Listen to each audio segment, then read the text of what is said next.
Hey everyone, Mr. Happy here, and welcome to my overview on the Pictomancer job coming to Final Fantasy XIV in Dawntrail. I was recently given the opportunity to try the expansion out early at the North American Media Tour. That of course includes checking out all the job changes, so be sure to take a look at all of the other videos when you're done with this one. There will be a link in the description with a playlist of everything. Quick disclaimer, reminder that Dawntrail is still in development and everything for Pictomancer and every other change in these videos is all still subject to change. Don't be surprised if it's a bit different come early access. Now, I actually released a video on Pictomancer after the last letter from the producer live. I mean, we got to see a bunch of its skills. We got to see Yoshi P do an opener. So we just didn't have potencies. We didn't have all the accurate names. So we didn't know if we were seeing everything. If you've seen that video, then just know we were mostly right about everything there, minus the skill names, which some of them I just made up. But there's a few extra things that I need to add in here for things that we didn't know.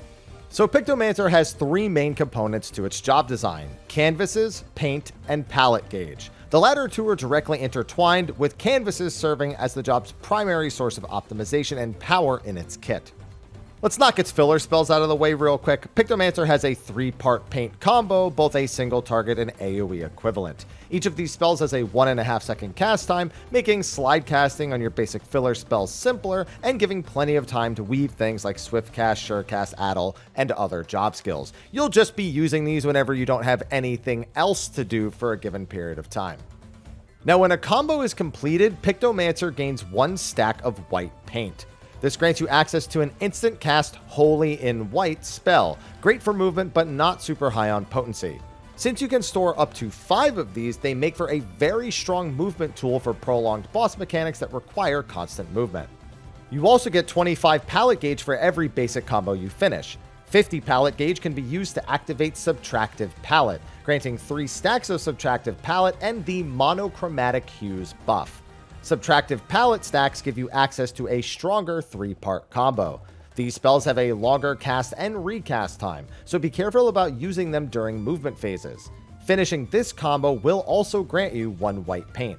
Monochromatic Hues as a buff will convert 1 white paint into 1 black paint. If you have a white paint going into getting this buff, it will instantly convert it. But if you have no white paint, the buff will persist until you earn one, meaning that you will convert the white paint you get from the Subtractive Palette combo itself. It basically just appears as black paint instead.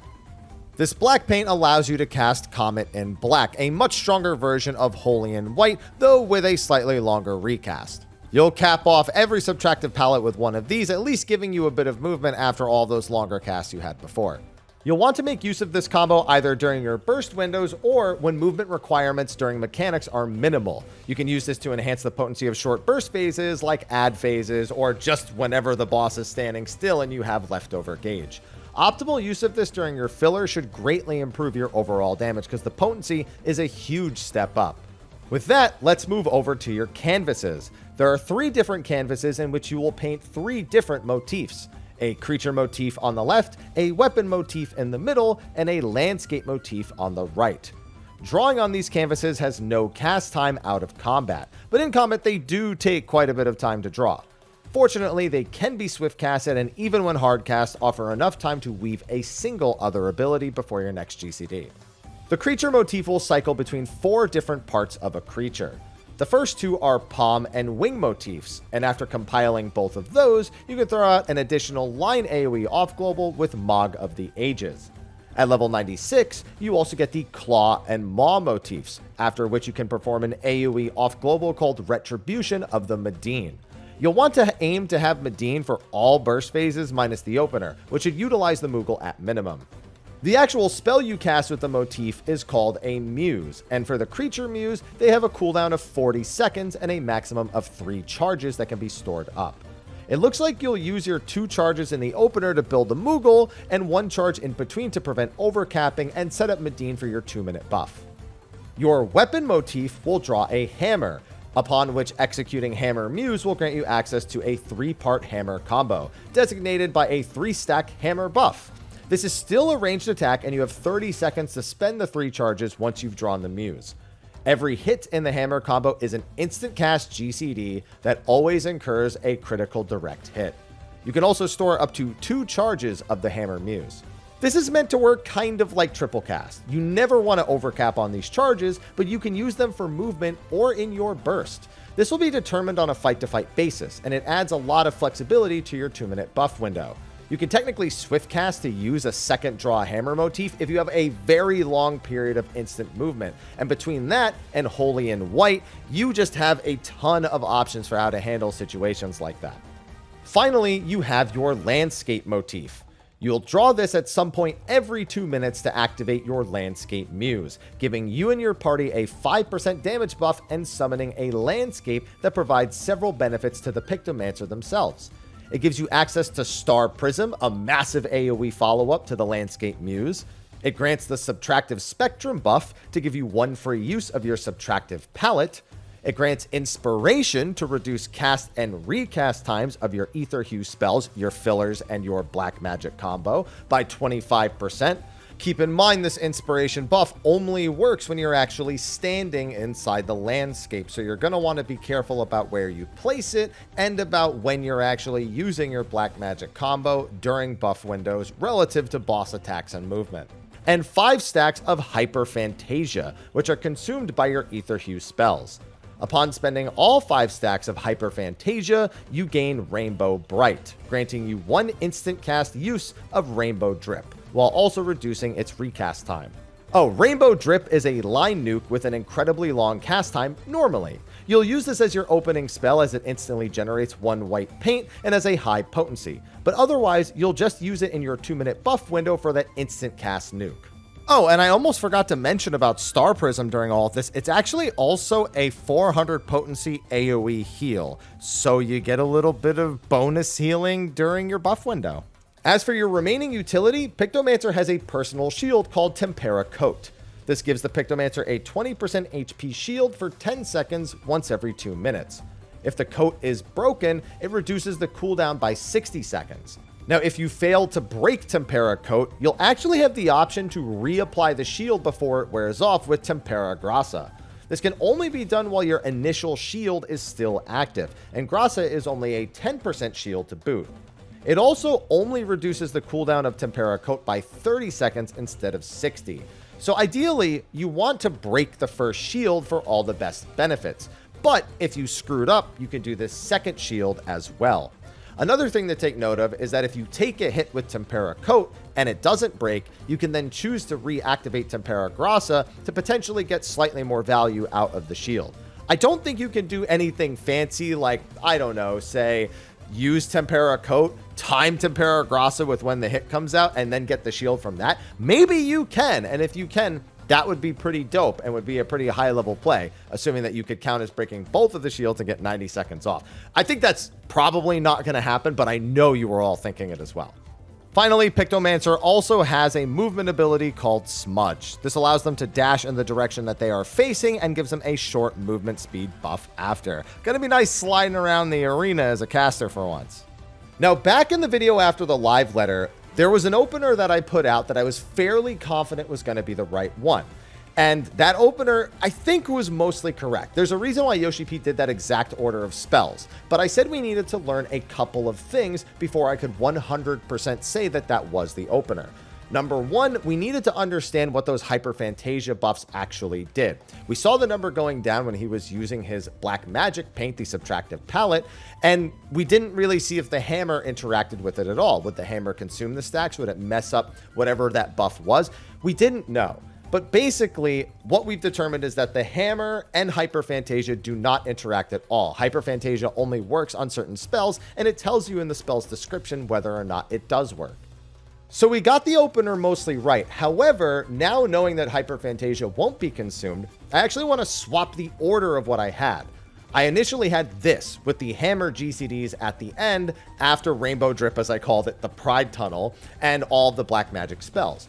Now that we know it doesn't interrupt Hyper Fantasia, it's way easier in your opener to start with the Hammer Muse and Hammer combo while doing all of your off globals, and then go into using your Subtractive Palette paints. So here you can see we have the long cast Rainbow Drip just before the pull.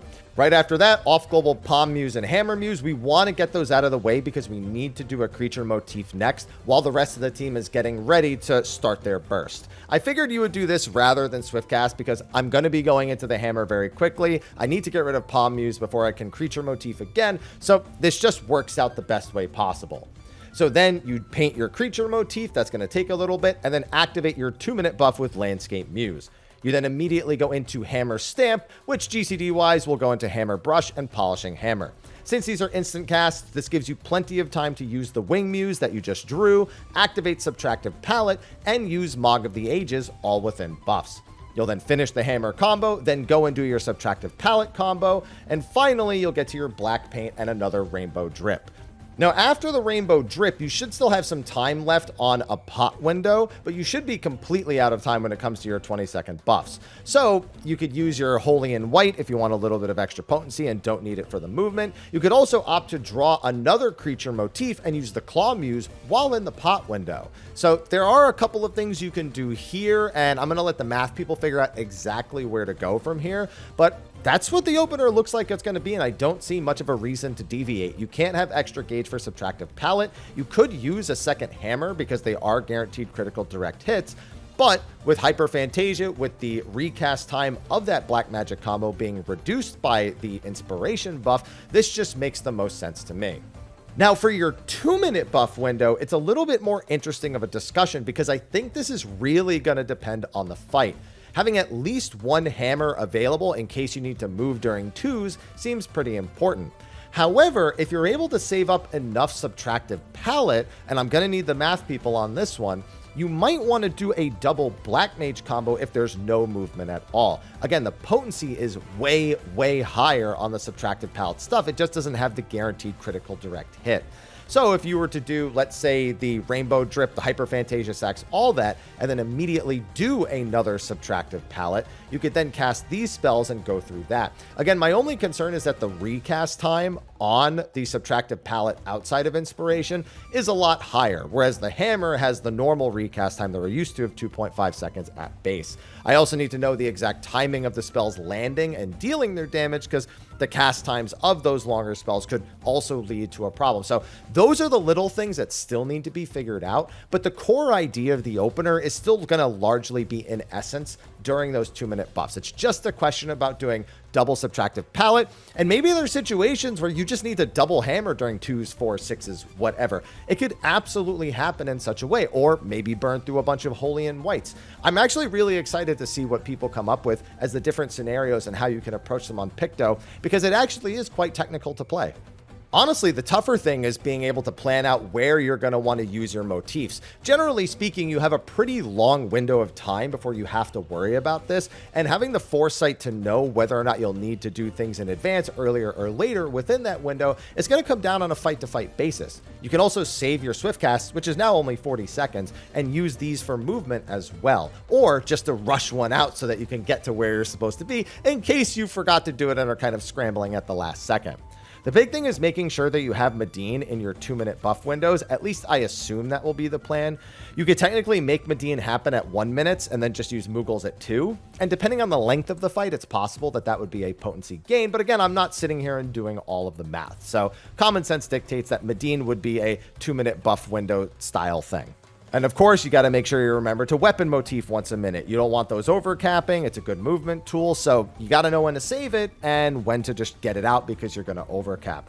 And landscape motif, you just have to remember to do it at some point before your next 2-minute buff. If there's downtime, whether it be because the boss is untargetable or because, there's really nothing happening in the fight, take the opportunity to do the landscape motif there instead of getting to 1 minute and 55 seconds and going, I should really do that now, huh? Honestly, I'm really impressed with the job overall. It has a lot of nuance that will take experience to get used to. The spells are very visually appealing for me. It's got a ton of movement, but a ton of planning at the same time. And I don't know, it just feels really good to execute on this job and optimize all the little pieces. It's not insanely complicated, but it will come with a level of mastery that I think other casters may appreciate within the role, whether that's black mages who are looking at their MP tick and wondering how it'll feel, or people who are used to something simple like summoner or red mage and are looking to step things up a little bit in their caster game. Of course, it not having a raise is going to be a concern when it comes to people being accepting of the job in a raid scenario, but hey, don't get hit, don't die, and you don't need to worry about whether or not the caster has raise. Crazy, right? It definitely makes me wish I had the opportunity to go as a caster to one of the raid tiers, and a caster that doesn't need to bring raise, because I just wanted to play this job non-stop when I was actually playing it at the media tour. I was thinking about it. This is the last of the job videos that I'm recording, and I have been thinking about it the entire time. So this job has really left a lasting impression on me, and I hope that once I have more time with it, that it keeps that feeling. You know, you never know how long you're going to like something or how much it's going to impress on you as you actually play it through dungeons, through raids, and if it'll actually still feel the same as it does just beat up a dummy or do a dungeon. I mean, for example, when I'm in a dungeon, I'm like, okay, I could draw a motif and do an AoE, or I could just keep AoEing and draw the motif instantly beforehand, because by the time I finish drawing this motif to do the AoE, the mobs are going to be close to dead. So that simple decision making was already just kind of like, how do I want to approach that? And that's going to get a lot more severe in raids. So who knows if that'll feel good as I actually play it for a longer period of time. But we'll have to wait for early access / launch when I get around to leveling it to find out. Anyway, that's going to be a wrap for my guide / overview to Pictomancer. Be sure to like, subscribe, and make sure to check out all those other videos in the description of the video in that playlist. Anyway, with that, I will see you in the next one. And until then, take care.